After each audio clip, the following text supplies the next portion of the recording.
जय Shri Ram. RKC study शून्य से शिखर तक में आप सभी का स्वागत है। आज मैं लाभ हानि का पार्ट 2 वीडियो लेकर के आ रहा हूँ। इस वीडियो को अंत तक देखें क्योंकि इसी प्रकार के क्वेश्चंस ही आपके RRB NTPC में पूछे जा रहे हैं। देखिए, पहला नंबर क्वेश्चन क्या है आपका, 16 वस्तुओं का क्रय मूल्य 20 वस्तुओं के विक्रय मूल्य के बराबर है तो लाभ या हानि क्या होगा। इस प्रकार के क्वेश्चंस आपका पूछा जा रहा है। रेलवे में ऐसा क्वेश्चंस आपका पूछा जा रहा है NTPC में, तो फिर इसे कैसे बनाया जाए। 16 वस्तुओं का क्रय मूल्य 20 वस्तुओं के विक्रय मूल्य के बराबर है तो लाभ होगा या हानि होगा। इसके लिए हम लोग क्या करते हैं, देखिए सबसे पहले क्या करेंगे, इधर 16 वस्तुओं का क्रय मूल्य, यहाँ आप CP लिख दीजिए, एक तरफ आप SP लिख दीजिए।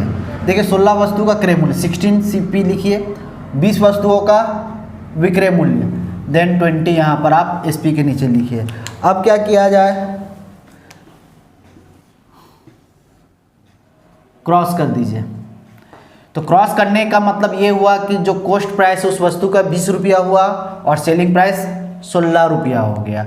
तो इस कंडीशन में क्या हो गए, लॉस हो गए। और कितना का लॉस हुआ, 4 का। याद रखिएगा CP आपका ये बन गया, लॉस 4 का हुआ, देन लॉस परसेंट क्या हो जाएगा, 4/20 × 100 20% लॉस हो गया। ओके, नेक्स्ट क्वेश्चन, ये 20% हानि। नेक्स्ट क्वेश्चन देखा जाए, इसे कह रहा है कि 12, ठीक उसी प्रकार से है वैसा ही बनेगा। 12 वस्तुओं का क्रय मूल्य 9 वस्तुओं के विक्रय मूल्य के बराबर है तो लाभ या हानि ज्ञात करें। क्या किया जाए, इसे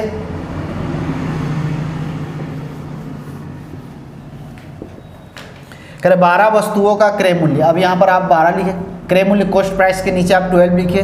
9 वस्तुओं के विक्रय मूल्य के बराबर है तो सेलिंग प्राइस के नीचे 9 लिखिए।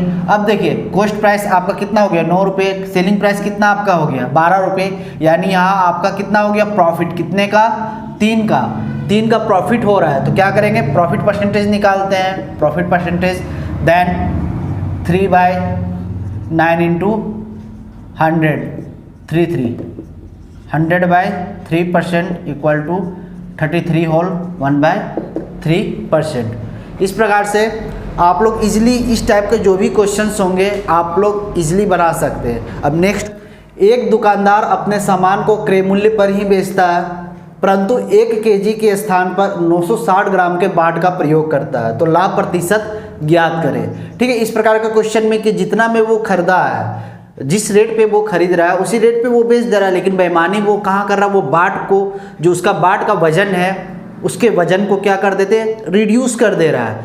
तो उसे वहाँ पर ही फायदे हो रहे हैं, उसके बाट के वजन को कम करके ही उसे फ़ायदा हो रहा है। तो इस प्रकार के क्वेश्चन को कैसे बनाया जाए इसे देखते हैं। क्या इन दोनों का डिफरेंसेस, 1 kg इक्वल टू हम लोग जानते हैं क्या होता है, 1000 ग्राम।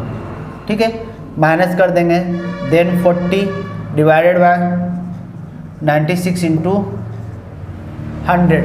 ओके,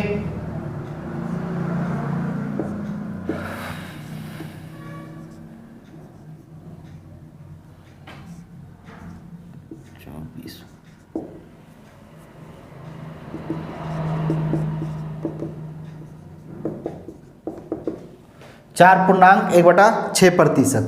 ठीक है, 4.1/6% लाभ होगा। तो बोला था कि लाभ प्रतिशत ज्ञात करें। देखिए कौन सा ऑप्शन है आपका, B नंबर ऑप्शन है, 4.1/6%। ठीक है, अब नेक्स्ट क्वेश्चन देखते हैं। नेक्स्ट क्वेश्चन भी उसी टाइप का लेकिन इसमें थोड़ा सा बदलाव किया गया है। एक दुकानदार त्रुटिपूर्ण तराजू का प्रयोग करके सामान खरीदने में 15% का बेईमानी करता है तथा सामान बेचने में भी क्या कर रहे हैं, वो 20% का बेईमानी कर रहा है, धोखा कर रहा है। तो बताइए उसे कितना प्रतिशत का लाभ होगा। खरीदते वक्त भी बेईमानी और बेचते वक्त भी बेईमानी। इस प्रकार के क्वेश्चन को कैसे बनाया जाए जब वो प्रतिशत में दिया रहे। तो इसे बनाने के लिए हम लोग क्या करेंगे, एक फार्मूला होता है आपका x + y + xy divided by 100%। तो क्या करेंगे, इन दोनों को ऐड कर देंगे। ठीक है, इन दोनों को ऐड करेंगे देन 35 हो जाएगा, प्लस आपका कितना हो गया, इन दोनों को मल्टीप्लाई कर दीजिए, देन 20 डिवाइडेड बाय 100 हो गए, 20 2500 पास दिया 15, देन 35 प्लस 3 इक्वल टू 38%। ठीक है, तो कितना हो गया आपका 38% का लाभ होगा। ठीक है, समझ में आ गए। देखिए क्वेश्चन नंबर 5 क्या करें, एक घड़ी को 820 रुपये में बेचने पर एक दुकानदार को उतना ही लाभ होता है जितना उसे 650 रुपये में बेचने पर हानि होती है। तो घड़ी का क्रय मूल्य ज्ञात करना है। इस प्रकार के क्वेश्चन को हम लोग क्या करें, जितना उतना, इस प्रकार का क्वेश्चन को बनाने के लिए क्या करेंगे, जो भी आपका विक्रय मूल्य दिया गया होगा, देखिए ये आपका सेलिंग प्राइस दिया गया है, यहाँ पर देखिए कह रहा है एक घड़ी को इतना बेचने पर, ये सेलिंग प्राइस 1 SP1 है, और यहाँ पर जितना उसे 650 रुपया में बेचने पर ये सेलिंग प्राइस SP2 है। यानी 2 SP यहाँ पर दिए हुए, दोनों SP को क्या करना पड़ेगा, दोनों को जोड़ करके 2 से डिवाइड करना पड़ता है, SP1। ठीक है, SP1 plus SP2 divided by 2 करेंगे तो आपका कॉस्ट प्राइस आ जाएगा। देखिए दोनों को जोड़ते हैं,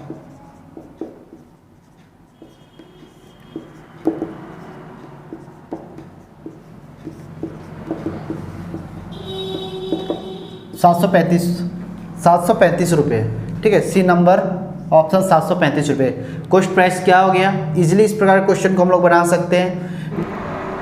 छठा नंबर क्वेश्चन, किसी वस्तु को 80 रुपये के बजाय 110 रुपये में अगर बेचा जाए तो उसे तीन गुना लाभ होता है। ठीक है, फिर से मैं क्वेश्चन को रिपीट कर दूं कि यदि किसी वस्तु को 80 रुपये के बजाय 110 रुपये में अगर बेचा जाता है तो उसे लाभ प्रतिशत 3 गुना होता है। तो उस वस्तु का क्रय मूल्य निकालिए। तो इस प्रकार के कंडीशन में कैसे बनाया जाए, इसे ध्यानपूर्वक देखते हैं।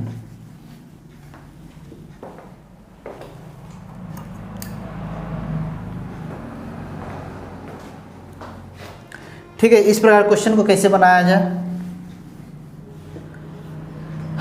दोनों कंडीशंस में लाभ ही हो रहे हैं तो क्या करेंगे, एक तरफ हम लोग 80 लिखेंगे, दूसरी तरफ 110। फिर कह रहा है कि किसी वस्तु को 80 रुपये की अपेक्षा 110 में बेचने पर उसे क्या हो रहा है, 3 गुना लाभ हो रहा है।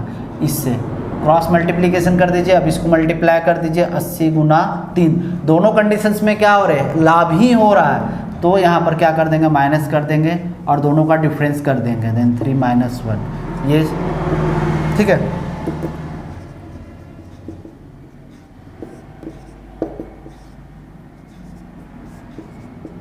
Then 65 rupees. देखिए ऑप्शन होगा 65 रुपीज़, है ना। तो इस प्रकार को क्वेश्चन को सॉल्व करने के लिए क्या किया जाए, सबसे पहले अगर दोनों सेलिंग प्राइस जो दिया हुआ रहता है उन दोनों को सेलिंग प्राइस को लिख लेते हैं यहाँ पर। ठीक है, फिर बोला 110 में बेचने पे 3 गुना हो जाता है, तो इस प्रकार से कर लेंगे क्रॉस मल्टीप्लिकेशन, और उसके बाद अगर दोनों कंडीशन में लाभ हो रहे हैं तो माइनस कर लेंगे। Then next question,